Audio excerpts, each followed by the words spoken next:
वाहिक देशवासी पुरुष की प्रतीति हो जाती है, अभिधा वृत्ति से होती है। परंतु गौ और वाहिक का समानाधिकरण में, माने एक ही अधिकरण में अनुपपन्न होने से गो शब्द से बैल में रहने वाले जाड्य और मांद्य आदि गुणों का लक्षणा से बोध होता है। यही ये लक्षणा से बोध कर लिए, क्योंकि अगर हम गौ कह देंगे तो जो वाहिक देश का वासी है उसके न तो सींग आएंगे न पूंछ आएंगे, वो पशुवाची है, और ये जो है वाहिक देश का वो पुरुष है, तो होगा ही नहीं। इसलिए उनमें जो जाड्य और मांद्य आदि जो गुण हैं उसके कारण इनका जो है लक्षणा से बोध होता है। अब वे गुण, कौन से गुण?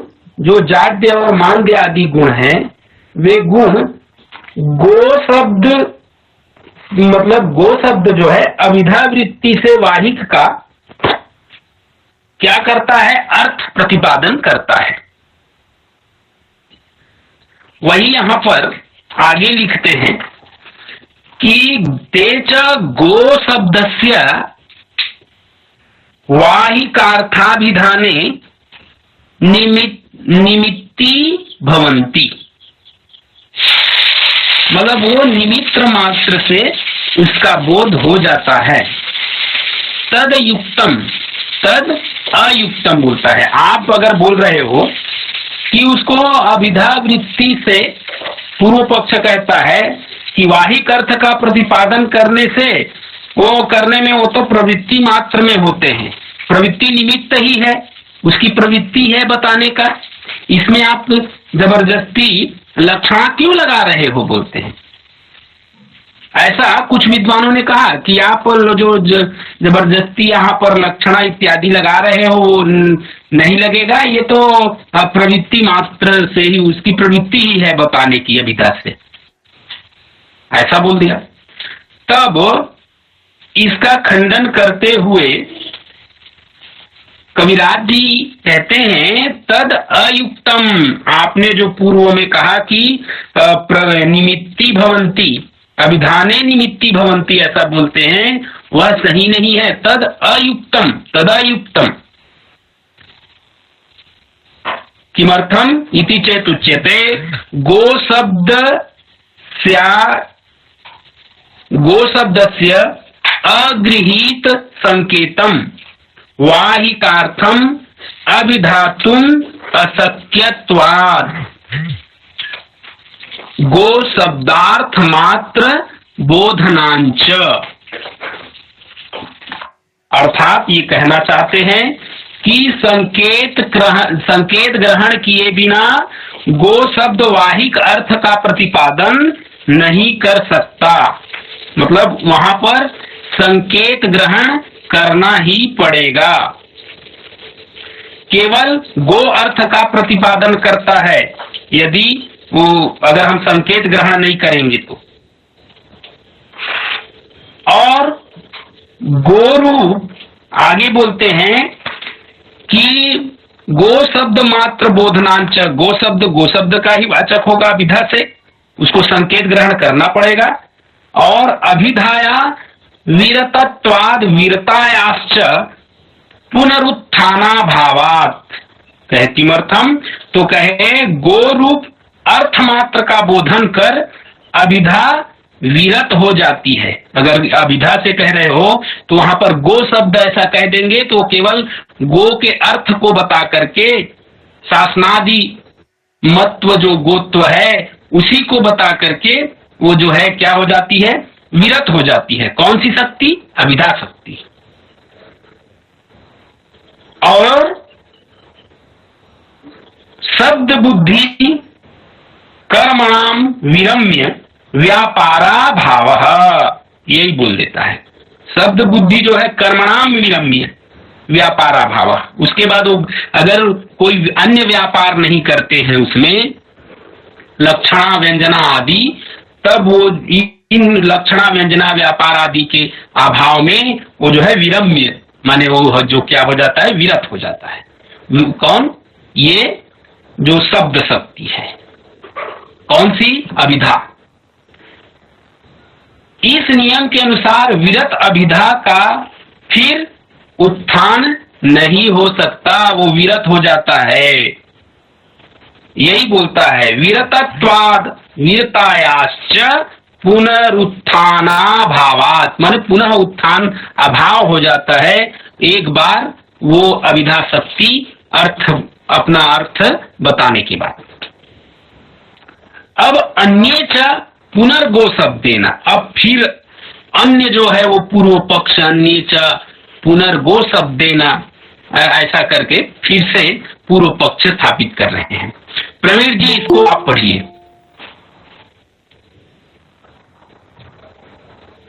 श्रूयते जी। हाँ, इसको पढ़िए।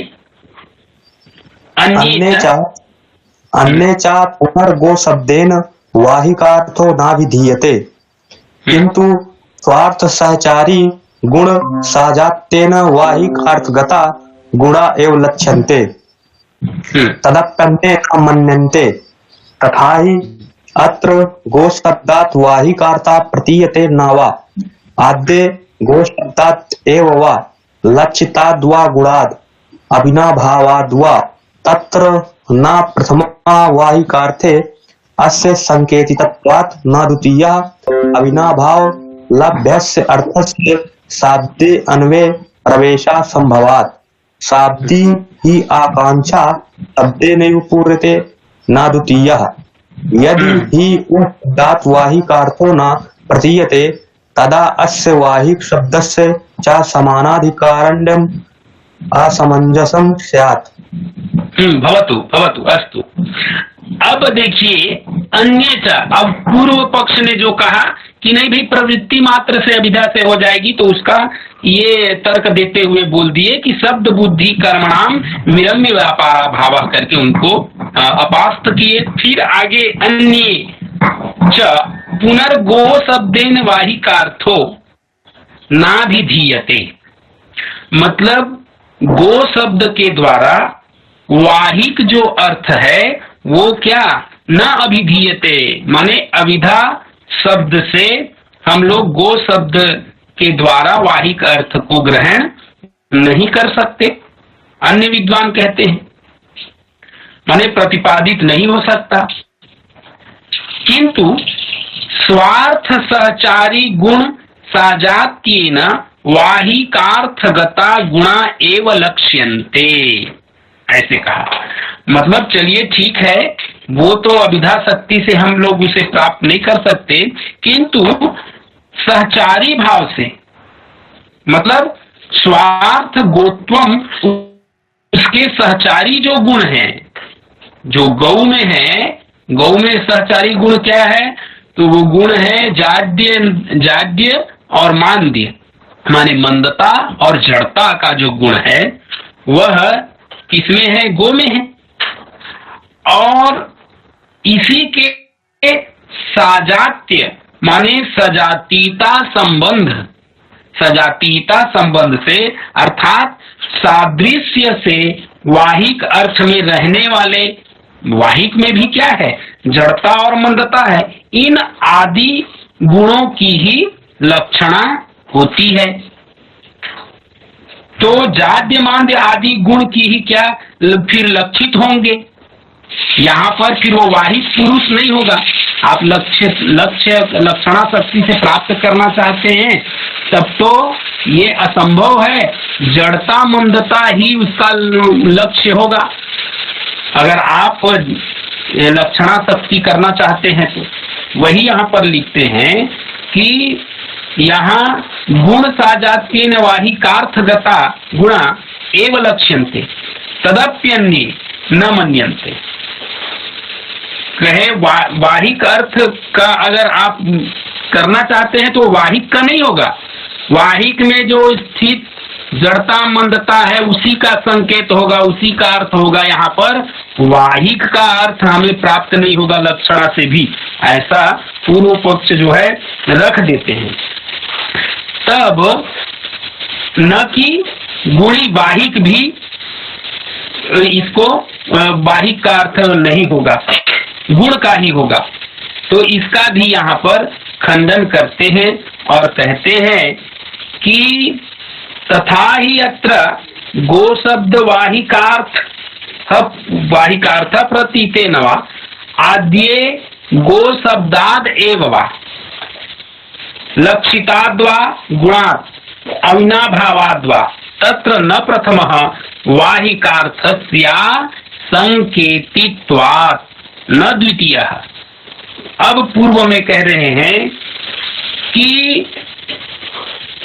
इसे भी अन्य विद्वान नहीं मानते हैं, जैसे कि गौरवाहिकः, यहाँ पर गो शब्द से वाहिक अर्थ का प्रतीति होता है। प्रश्न करते हैं, क्या यहाँ पर गो शब्द से वाहिक अर्थ का प्रतीति होता है? वह प्रतीत नहीं होता है। अब पहले पक्ष में गो शब्द से वाहिक अर्थ प्रतीति होता है, तो गो शब्द से प्रतीत होता है, ये प्रथम है। वह गो शब्द से लक्षित माने गो शब्द से संकेतित जाड्य मांद्य आदि गुणों से प्रतीत होता है। प्रश्न कर रहे हैं, प्रश्न मतलब जो पूर्व पक्ष ने कहा उसी को प्रश्न करके बता रहे हैं कि भाई बताइए कि गो शब्द से लक्षित जाड्य मांद्य आदि गुणों से प्रतीत होता है अथवा अविनाभाव से, अविनाभाव माने व्याप्ति से प्रतीत होता है। क्योंकि जहां जहां जड़ता मंदता होगी वहां गोत्व होगा और वाहिक में जो जड़ता मंदता है उसका भाव ग्रहण किया जाएगा। तो इनमें पहला पक्ष जो कहा गया है प्रथमः तत्र न प्रथमः वाहिकार्थस्य संकेतित्वात्, माने वाहिक अर्थ का असंकेतित्वात्, वाहिक के अर्थ का संकेत न करने से पहला पक्ष भी सही नहीं है। गो शब्द से ही वाहिक अर्थ प्रतीत होता है ऐसा जो बोलते हैं यह ठीक नहीं है, क्योंकि पूर्व पक्ष ने कहा कि प्रवृत्ति से हो जाता है, तो आपने जो कहा है कि प्रवृत्ति मात्र से हो जाता है वो ठीक नहीं है, क्योंकि गो शब्द का वाहिक अर्थ में जब संकेत ही नहीं है तो कैसे उससे वाहिक अर्थ की प्रतीति होगी। अब दूसरा पक्ष कह रहा है कि गो शब्द से लक्षित, गो शब्द से लक्षित गो जाड्य आदि गुणों से वाहिक अर्थ की प्रतीति होती है। मतलब गो शब्द से किसकी प्रतीति होती है? तो कहे जाड्य मांद्य आदि गुणों की होती है। गुण में मतलब वो कह रहा है उसकी प्रतीति होती है, होती है। यह मत भी ठीक नहीं है। क्यों ठीक नहीं है? तो उन्होंने कहा कि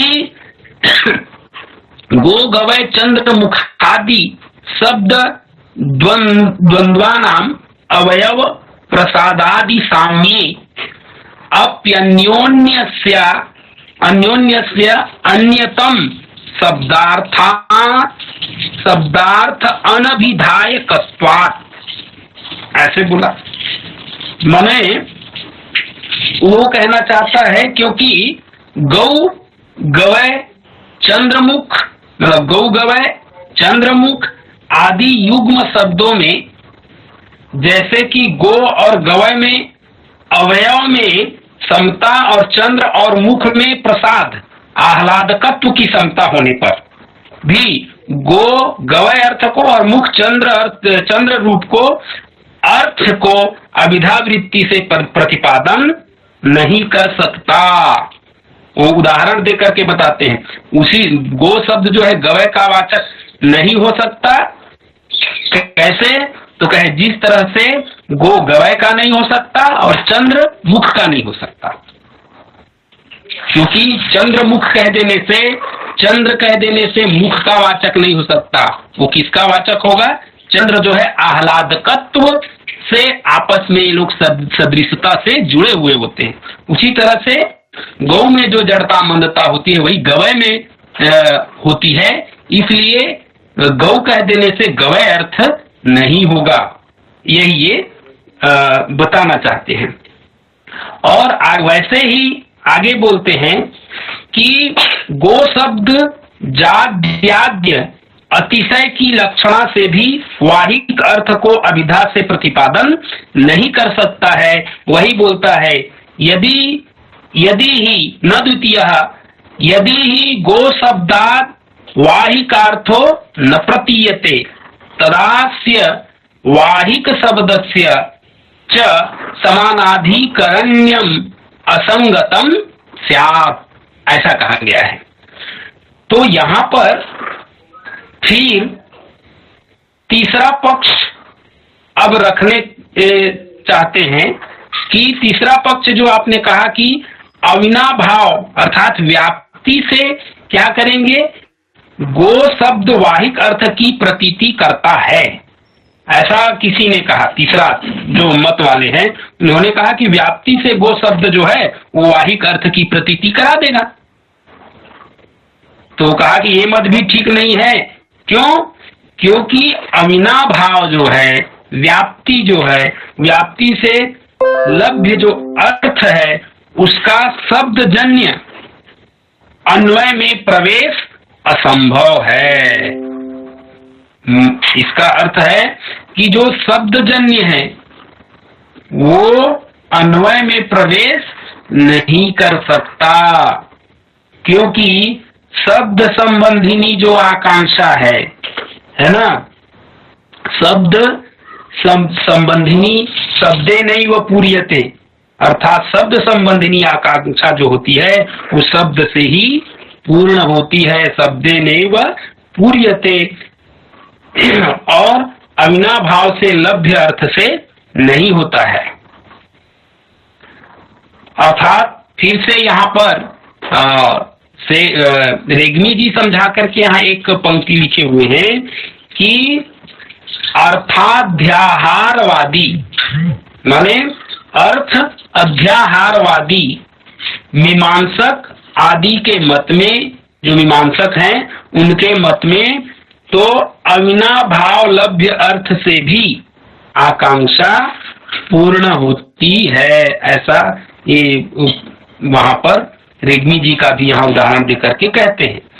तो इन्होंने कहा कि तद अस्य वाहिक शब्दस्य च समानाधिकरण्य असंगतम स्यात्, तो आप जो बोलते हैं वो असंगत है, ऐसा बोलते हैं।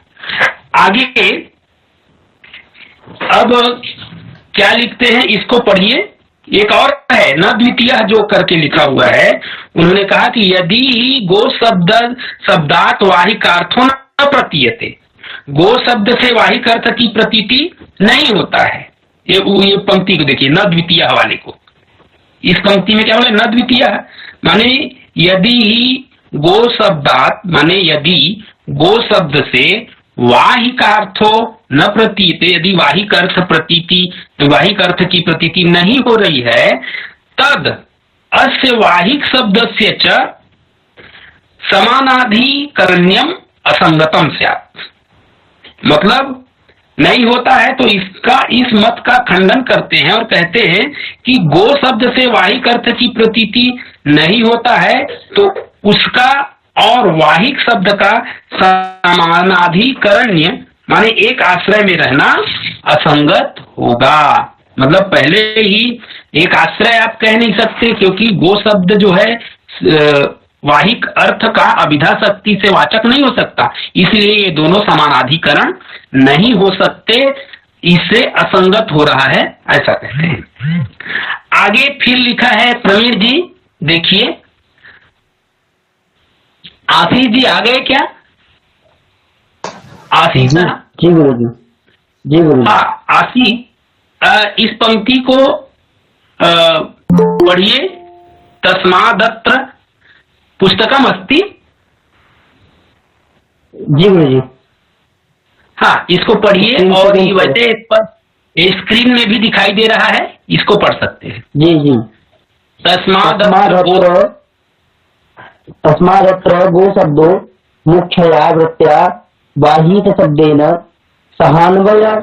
सहान्वयम लभमानो अज्ञत्वादि साधर्म्य संबंधात् बाहिकार्थम लक्ष्यति। बाहिकस्याज्ञत्वाद्यपि ससंबोधनम प्रयोजनम इयं च गुणयोगात् गौड़ी इत्युच्यते।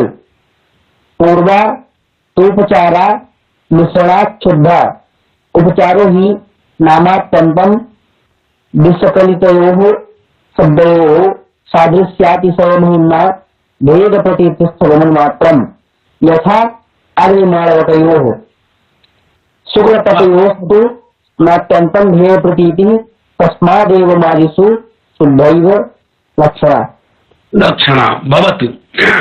अब देखिए, ये अब सिद्धांत पक्ष को बताना चाहते हैं आगे। ये कह रहे हैं कि तस्मादत्र गो शब्दो मुख्यया वृत्तया वाहिक शब्देन क्या है सहान्वयम अलभ मानो अज्ञत्वादि साधर्म्य संबंधात वाहिकार्थम लक्ष्यति। इसका कहने का मतलब है कि उपरोक्त कारण से गो शब्द जो है मुख्य अर्थात अभिधा वृत्ति से वाहिक शब्द के साथ अन्वय अर्थात अभेद संबंध से संसर्ग न पाकर के अज्ञत्व आदि साधर्म्य माने तुल्य धर्मता के संबंध से वाहिक स्वरूप अर्थ को लक्षणा से प्रतिपादन करता है। मतलब गौ शब्द कह देने से वाहिक अर्थ की प्रतीति नहीं होती है, इसलिए तुल्य धर्मता माने समान धर्म समान गुण क्या है यहाँ पर जड़ता और मंदता। और जिस प्रकार से अज्ञानी गौ है उसी तरह से अज्ञानी क्या है वाहिक है। इसलिए साधर्म्य माने तुल्य धर्मता के संबंध से यहाँ पर वाहिक स्वरूप अर्थ को लक्षणा से ये प्रतिपादित करता है गो शब्द। अब आगे कहते हैं कि वाहिकस्याज्ञत्वाद्यतिशय बोधनम प्रयोजनम। तो अब यहाँ पर प्रयोजन क्या है? तो ये बोलते हैं कि वाहिकस्य माने वाहिक के जो अज्ञत्वादि यहाँ पर दुर्गुण है या गुण है या धर्म है ना। अज्ञत्वादि माने अज्ञानता, जड़ता, मंदता, इनका अतिशय बोधन यही प्रयोजन है। मतलब वाहिक उद्देश्य का जो पुरुष है वो अत्यधिक ही क्या है अज्ञानी है, यह बताना ही यहाँ पर प्रयोजन है। अर्थात व्यंजना से वाहिक की जो अत्यंत अज्ञता है, और ये किससे हमें मिलेगा? तो व्यंजना शक्ति से हम इसको जानेंगे और यही इसका प्रयोजन है। यह लक्षणा गुण, यह जो यम च गुण योगाद गौणी इत्युच्यते। आगे फिर बोधन करते हैं कि गुण अज्ञत्व आदि साधारण धर्म के योग से यहाँ पर क्या है गौणी कही गई है। मैं पहले ही बता दिया हूं कि जिसमें सादृश्यता बताई जाए वहां पर गौणी होती है। तो यहाँ पर गौणी कहने का मतलब क्या है? तो दोनों में जो गुण है वो समान है, सादृश्यता है, इसलिए यहाँ पर गौणी कही जाती है। अब पहली बोल रहे हैं इयम च गुण योगाद गौणी इत्युच्यते। आगे फिर लिखते हैं पूर्वा तु उपचारा मिश्रणा शुद्धा। मतलब और वो जो पूर्व में हमने पढ़ा था सादृश्य के अतिरिक्त वो क्या है, लक्षणा उपचार के मिश्रण न होने से वो शुद्धा कही जाती है। मतलब उसमें गौड़ी का अभाव है, सादृश्यता का अभाव है, उसमें मतलब मुख्यार्थ और लक्ष्यार्थ दोनों में सादृश्यता नहीं है। पूर्व के जो 8 हम लोगों ने पढ़े हैं, इसलिए वो शुद्धा है। और ये जो बोल रहे हैं हम लोग गौरवाहिक, इसमें सादृश्यता है, इसलिए ये गौड़ी है। यही बात यहाँ पर बोल रहे हैं। उपचार अमिश्रणात्, है ना, तद उपचार अमिश्रणात् शुद्धा, माने यहाँ पर अमिश्रणात् माने सदृश्यता नहीं होने से ये शुद्धा है, ये कहा। आगे बोलते हैं, उपचारो ही नाम अत्यंतम विषकलितयोः शब्दयोः सादृश्यातिशय महिम्ना भेद प्रतीति स्थगन मात्रम यथा अग्नि, क्या लिखा है, अग्नि माणवकयोः शुक्ल पटयोः तु नात्यंतम भेद प्रतीति तस्मादेवम आदिषु शुद्धैव लक्षणा।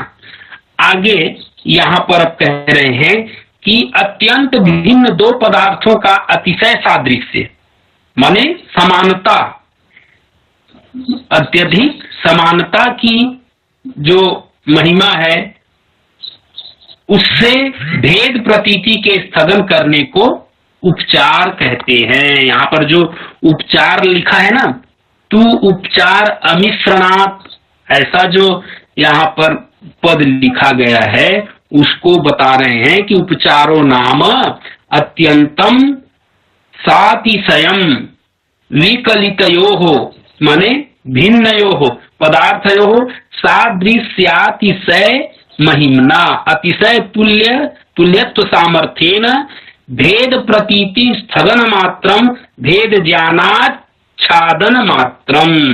मतलब उपचार का अर्थ यहाँ पर बताते हुए कहते हैं कि जब शब्दार्थ और लक्ष्यार्थ दोनों में अतिशय सादृश्यता होती है और हमें दोनों में भेद की प्रतीति नहीं होती है, भेद प्रतीति का स्थगन हो जाता है, मतलब दोनों में इतना सादृश्यता है कि हम उनके भेद को भूल जाएं, तो इस भाव को उपचार कहते हैं।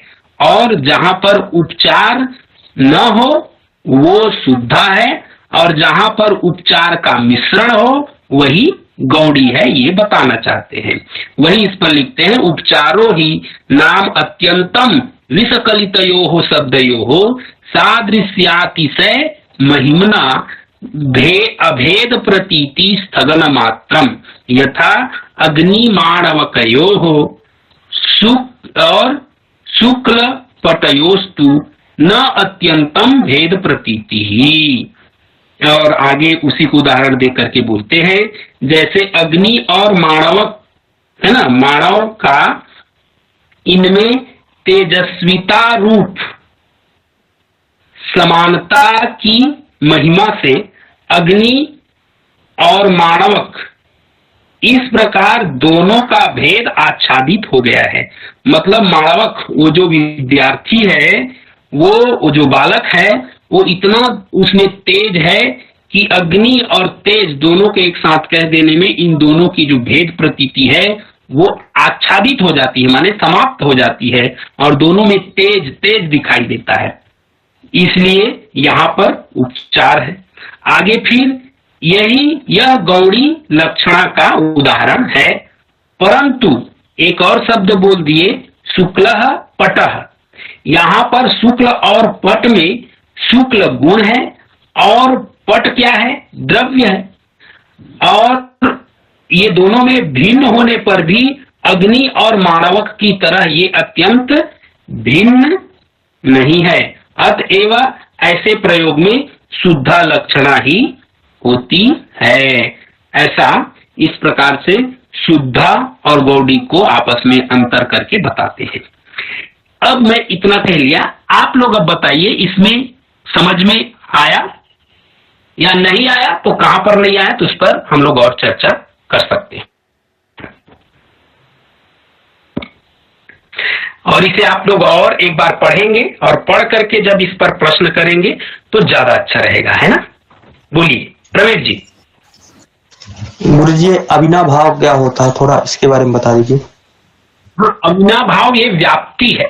अविना का अर्थ व्याप्ति ऐसा दिया है ना। जी। मतलब दोनों में क्या समान गुण हो। जब जानते हो व्याप्ति का अर्थ ही है ना, यत्र यत्र धूमस तत्र तत्र वहनी इति साचर्य भाव क्या है, व्याप्ति।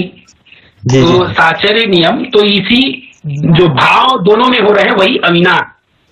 आ गया ये। जी। हाँ, और आशीष जी। जी गुरुजी। हाँ, इसको और आप पढ़ेंगे। अच्छा, उपचार का मतलब समझ में आ गया ना।